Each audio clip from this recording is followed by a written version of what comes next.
The water represents the lifeblood of Mother Earth. It is critical to our existence. The Great Lakes represents 20% of the world's freshwater supply.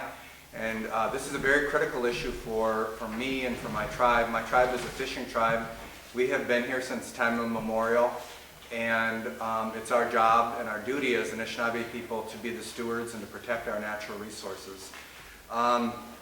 I also wanted to let you know I am the chairperson of the Chippewa Resource Authority, which is a coalition of tribes that protects our natural resources in partnership with the state and the federal government. And of the 12 tribes in Michigan, 8 of the 12 tribes have passed resolutions to call for the decommission of this pipeline. The other 4 are in the process of passing legislation to do that. The Chippewa Resource Authority has also passed legislation to call for the decommission of this pipeline. I want to share a little bit of personal experience with you because I was the executive director at the Huron Band of Potawatomi in Kalamazoo when this spill happened. And we have a couple of graphic depictions for you. On the left-hand side, you can see where the spill happened, an overview.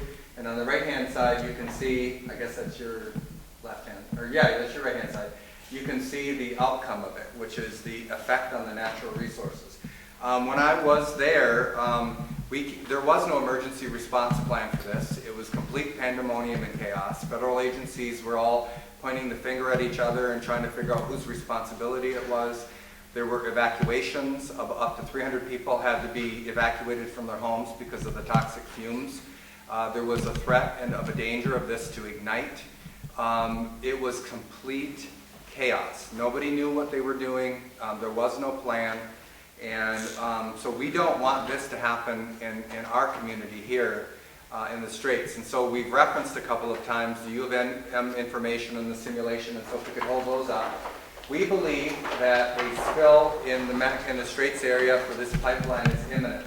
This pipeline is older than the pipeline that already ruptured. You heard about a number of the ruptures that happened. It's kind of a normal course for oil companies to have ruptures, and it's a cost of doing business. They calculate it.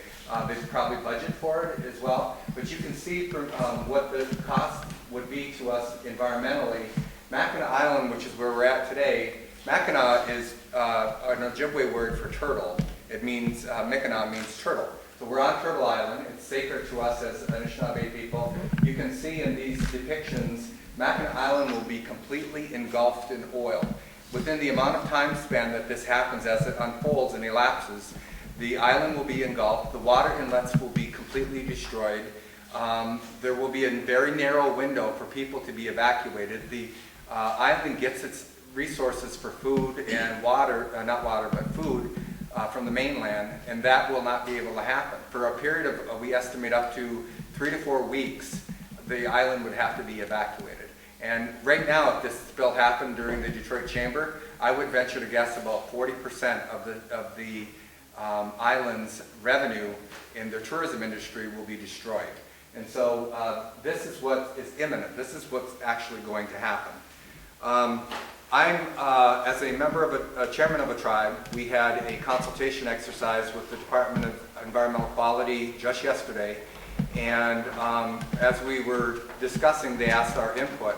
My input was, has there been a risk assessment of if a spill were to happen in this area, what would that look like, what would the cost be, and how much are you insured for? It would surprise people to know that Enbridge is only insured for $1 million.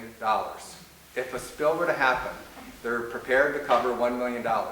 Now, in the Kalamazoo River, which is somewhat of a contained space compared to where we are, the cost so far is $75 million. And so I asked for a risk assessment and for the insurance to match the liability if a spill were to happen. That is the cost of doing business. Having Enbridge self-regulate themselves is not working right now. It hasn't worked in Kalamazoo. It isn't going to work here.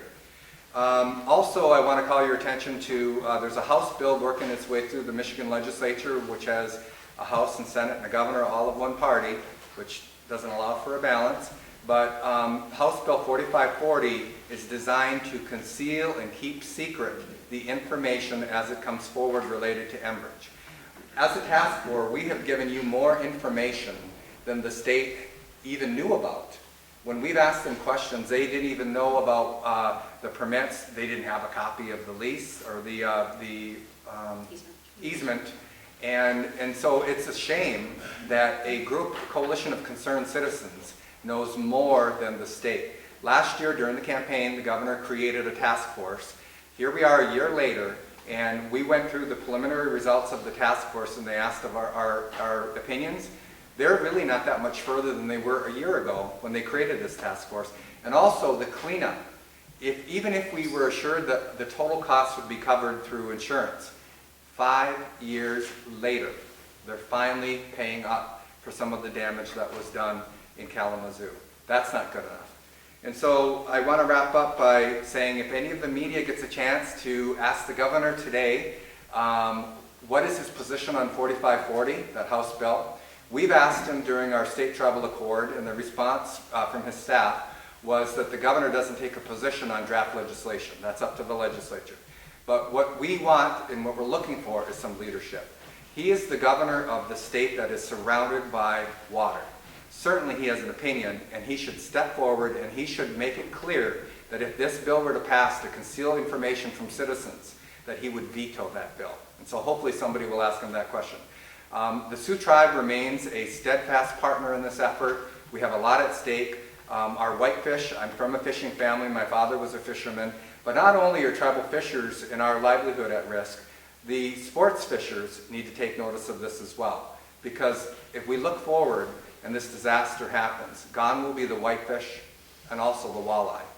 And so I just want to also just real quickly thank my natural resources team. We have been a partner in this and bringing information forward. We brought the graphics over here, and we will do everything we can. And citizens need to become more aware of this issue and ask their legislature and ask the governor to take a position and to take a strong position to keep pure Michigan pure. Thank you.